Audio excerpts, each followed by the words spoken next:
ये खबर KR मंगलम university द्वारा प्रस्तुत की गई है। अरे तो सर एक ऑन कैमरा हो जाएगा सर, एक माइक हो जाएगा ना सर। किस तरीके से देख रहे हैं लगातार इस्तीफे की आप मांग कर रहे हैं, उसके बावजूद इस्तीफा नहीं? आज सुबह प्रधानमंत्री जी ने एक बयान दिया है इस पूरे जो युवाओं का आंदोलन है उसके ऊपर। उसमें उन्होंने कहा है कि फास्ट ट्रैक कोर्ट बनाएंगे। फास्ट ट्रैक कोर्ट तो युवाओं ने मांगा ही नहीं था, फास्ट ट्रैक कोर्ट की तो डिमांड ही नहीं थी। डिमांड तो थी कि भाई अकाउंटेबिलिटी फिक्स करो, जो शिक्षा मंत्री है उसका इस्तीफा होना चाहिए, वो जिम्मेदार है।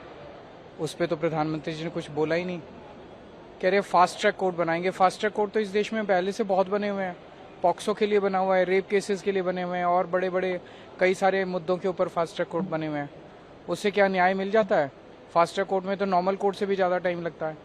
तो एक तरह से फिर से प्रधानमंत्री जी ने पूरे मामले में लीपापोती करने की कोशिश की है। नीट का पेपर लीक करने वालों को बचाने की कोशिश की है, धर्मेंद्र प्रधान को बचाने की कोशिश की है।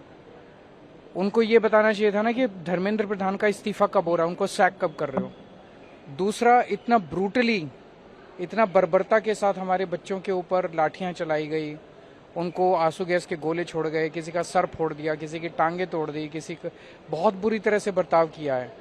मोदी जी ने जिस तरह से बर्बरता से हमला किया, वो कम से कम 2 शब्द उनके लिए सहानुभूति के लिए बोल देते प्रधानमंत्री जी। एक शब्द उनके मुंह से नहीं निकला। मैं उनसे पूछना चाहता हूं, प्रधानमंत्री जी, क्या आप उनको अपना बच्चा मानते हो? जिन बच्चों पे हमला हुआ है, विदेशों में कहीं कुछ हो जाए तुरंत ट्वीट करते हैं। हमारे बच्चों के लिए एक उनके मुंह से शब्द नहीं निकला, कम से कम थोड़ी सी सहानुभूति कर देते। तीसरी बात है कि बच्चे मांग कर रहे हैं कि पेपर एक के बाद एक लीक हो रहे हैं। हर साल नीट का पेपर लीक हो रहा है। आप क्या सिस्टम लागू करोगे कि अगली साल पेपर लीक ना हो? इसका तो कोई सिस्टम ही नहीं बनाया प्रधानमंत्री जी ने।